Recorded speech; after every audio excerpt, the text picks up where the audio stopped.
Welcome back to my channel. If you're new here, my name is Nathan and I'm a 5th year medical student at UCL. So this video is going to be about how learning as a clinical medical student has changed as a result of the COVID pandemic. I'm doing this video because a number of you have asked for this, so I'm going to split this video into 3 parts. Firstly, I'm going to talk to you about how clinical medicine was taught and how we learned as medical students prior to COVID, how the medical school initially responded to maintaining our teaching and learning in light of the surging COVID cases last March and the closing down of the clinical placements. And finally, I'm going to talk about how this year has been conducted and how we've been impacted as medical students now that we're back on placement. So, firstly, how did we learn as clinical medical students prior to COVID?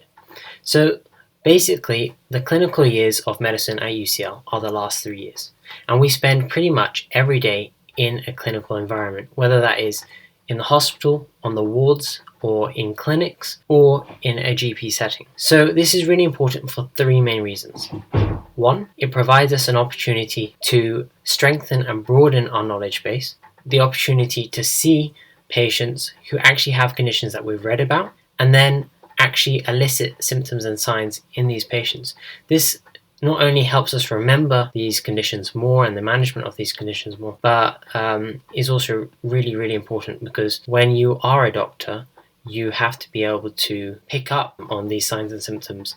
It's not enough just to read a textbook and know about these different symptoms. The second reason why clinical placement is really important is communication skills. Not only to learn about communication between teams of medical healthcare staff, but also communication with patients, especially on difficult topics such as talking to patients about end-of-life care, or if you have to deliver a diagnosis that has a poor prognosis.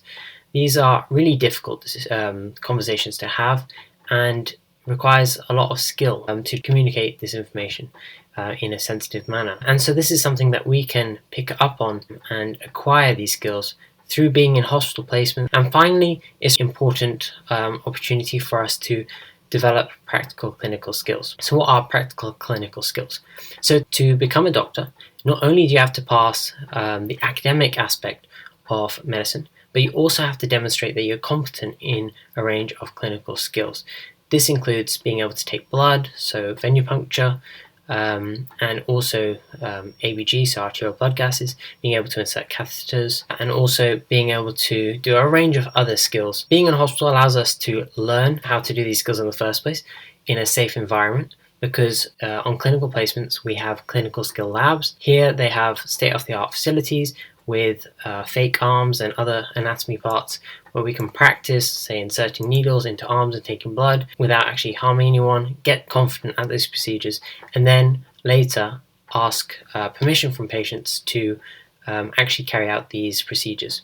These are procedures that we are expected to be able to do as junior doctors, and therefore we need to be able to practice and learn many times before we graduate. That's why clinical placement is really important. On to the second part of the video, how the COVID pandemic has affected our learning as clinical medical students. So it was really only in early March where the first couple of cases of COVID started to appear in the hospitals that we were based at, and that the cases in the UK started to pick up, that chatter began to spread amongst medical students. There was worry about being exposed ourselves as medical students, but also acting as a vector and potentially passing this virus to vulnerable patients that we are seeing. With that in mind, the medical school decided to cancel clinical placements for the remainder of the year in late March. So whilst we were relieved that we were no longer being exposed to the virus, we were a bit concerned as well as medical students about how we would develop these key clinical skills that I've already mentioned when we were at home without access to patients to talk to consultations, to pick up these communication skills. That being said, I was quite impressed with how our medical school responded. They developed within 2 weeks a comprehensive timetable of online teaching to supplement the teaching that we would miss out on. And they also sent us a big pack of clinical skills equipment such as needles, syringes, catheter bags, fluid bags, and we had virtual teaching on how to do these clinical procedures, and we practiced doing them at home. So of course, without these state-of-the-art expensive dummy anatomy parts and without access to patients as well to practice these skills. You might be wondering how we would practice suturing or catheterization. Well, that's where the med school got a bit creative, and we were asked to sacrifice bits of everyday fruit and veg. So we used bananas to practice suturing on, cucumbers to practice catheterization on, and teddy bears to practice advanced life support on. Of course, it was really useful to practice these skills, something that we wouldn't have been able to do if the med school hadn't sent us this equipment to practice using. At the same time, it is no substitute for not actually practicing on proper anatomy models in the clinical skill labs and actually practicing on the ward with patients. So that was essentially how the med school responded. We had online lectures on virtual teaching, but we did miss out on a huge amount of clinical teaching.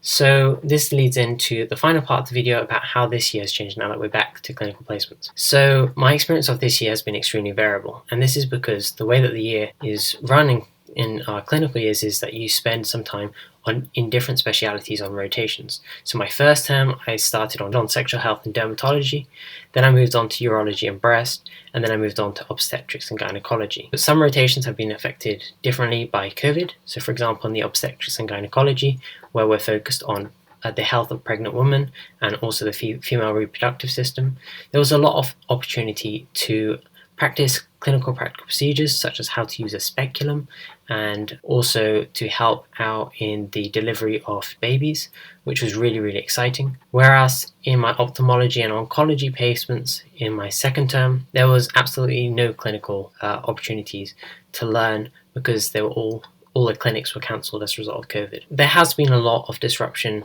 this year, and of course a huge amount last year, to our clinical exposure, seeing actual patients. But nonetheless, we are using every opportunity, and the med school has given us to try and get around this sort of missed teaching. For example, we have had an increase in the availability of actor-led sessions. Over Zoom, we sort of try and practice difficult conversations. Also, even though we're not able to see some patients on some rotations, with ophthalmology, we're able to go to Queen Square, which is one of the leading neurology hospitals in the world, and practice some of the ophthalmology clinical skills, such as fundoscopy. So there was certainly opportunities that the med school has given us to try and get around the lack of clinical experience. So I hope this gives you a better insight into how teaching as a clinical medical student has changed as a result of the COVID pandemic. I hope you found this video interesting, and if you did, please like the video and hit the subscribe button, and I hope to see you in future videos. Thank you for watching.